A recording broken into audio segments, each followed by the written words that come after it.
Cette vidéo est une réaction aux propos du prêtre copte Boutros Zakaria, qui ne cesse et qui n'a d'autre souci que de fustiger l'islam et les musulmans.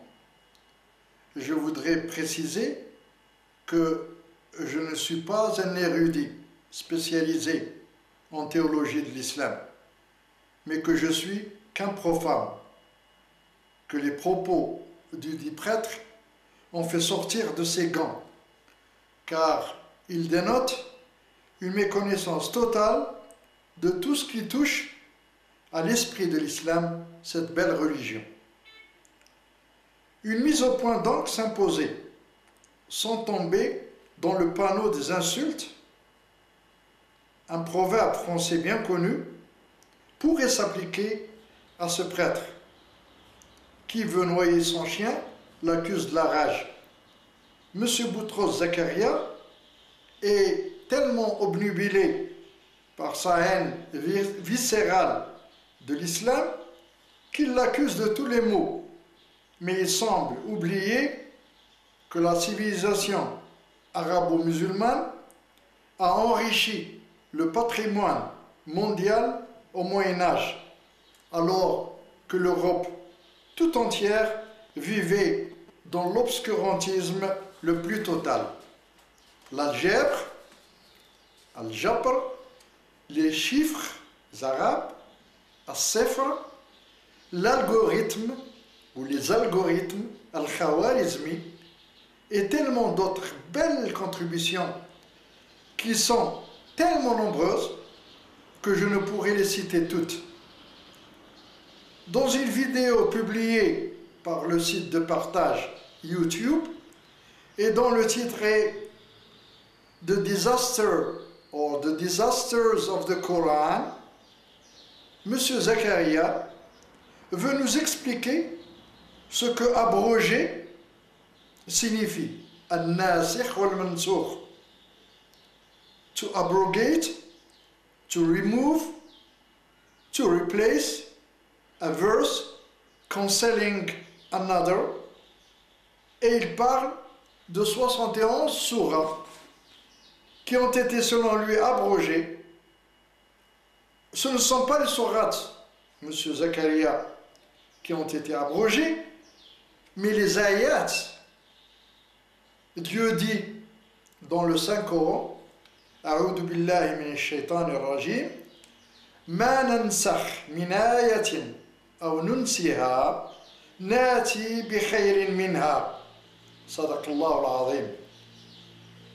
Sachez, M. Zakaria, pour votre gouverne, que le Dieu Tout-Puissant a abrogé certains ayats et les a remplacés par d'autres, pour la simple et unique raison, pour préparer les musulmans de cette époque à mieux les accepter et à les tolérer. Comme par exemple l'interdiction de la consommation du vin qui s'est déroulée en 3 étapes. Dieu, the all-knowing, Al-Alim, dans sa sagesse, ne pouvait interdire le vin du premier abord. L'exemple de l'interdiction du vin s'applique également au jeu du hasard et autres ayats. De surcroît, M. Zakaria, dans tous les pays du monde, on abroge des lois qui sont soit inadéquates, soit pour mieux les infléchir aux réalités du moment et de l'endroit. C'est ainsi qu'on pourrait dire, non pas the right man in the right place, mais the right law in the right place. La loi qu'il faut, à la place qu'il faut. Comment donc interdire à Dieu ce que les humains font?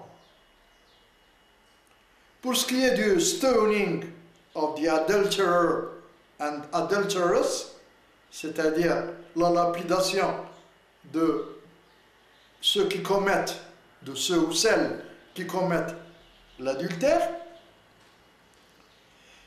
Si on l'appliquait, il n'y aurait plus d'adultère, car il dissuaderait, c'est une arme de dissuasion, les autres à en commettre de peur de mourir lapidés. Il en va de même pour les voleurs et tous les autres qui transgressent les lois humaines et divines. M. Zakaria parle également d'un hadith à propos du nursing an adult.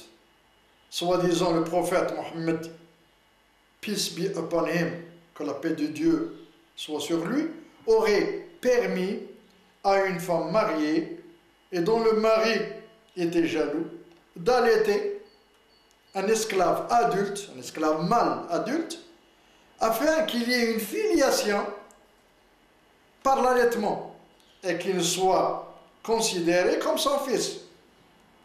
Je ne sais pas, M. Zakaria, où vous allez pêcher ces hadiths qui n'ont aucun fondement et qui n'ont d'autre but que de ridiculiser l'islam et les musulmans dont vous dites qu'ils portent des pantalons Charleston avec des trois quarts et des tarbouches avec la volonté ferme de renouer avec leur glorieux passé. J'en arrive au point d'orgue, qui est votre refus d'être confronté à des ulémas, ou du moins vous l'assortissez de conditions unilatérales, à savoir votre éventuel interlocuteur doit être un alim, un uléma de l'université Azhar, l'université prestigieuse de Kairat, docteur en théologie et en religion comparée. Votre deuxième condition, c'est qu'il soit guidé par la recherche de la vérité, pour la vérité. Votre troisième condition, c'est qu'il doit, selon vous, respecter les règles et l'éthique du débat, sans recourir aux fanfaronnades, à l'ansariyat, aux insultes et aux termes blessants. Malgré toutes vos conditions, le docteur Munqidh Saqqar s'est porté volontaire pour vous confronter dans un débat télévisé sur Hayat TV, une chaîne islamo-arabophobe, et je précise bien islamo-arabophobe, sans condition préalable de sa part. Mais vous refusez toujours le débat. De quoi avez-vous peur? D'autant plus que vous dites que l'Esprit de Dieu vous habite selon votre religion. Alors, M. Zakaria, débattez donc avec M. Munqidh Saqqar et laissez l'Esprit de Dieu parler à votre place. Est-ce que vous avez peur de manquer d'arguments convaincants? D'autant plus que M. Saqqar vous laisse le choix du thème du débat. C'est l'islam en tant que religion qui vous effraie à ce point. Et non pas parce que vous voudriez sauver les âmes de nous autres pauvres musulmans, mais parce que vous vouez une haine viscérale et démesurée à l'encontre de cette religion, et même si on vous démontrait mathématiquement que l'islam est la seule religion véridique, vous n'y croirez pas, car Dieu a cadenassé votre cœur. A'udhu billahi minash shaitanir rajim. ختم الله على قلوبهم وعلى أبصارهم وعلى سمعهم غشاوة فهم لا يبصرون. صدق الله العظيم. Nous croyons dans un Dieu unique et indivisible, et nous croyons en Jésus, que la paix soit sur lui et sur les autres prophètes. Nous croyons en sa naissance miraculeuse, qui est le mot de Dieu, Kalimatullah.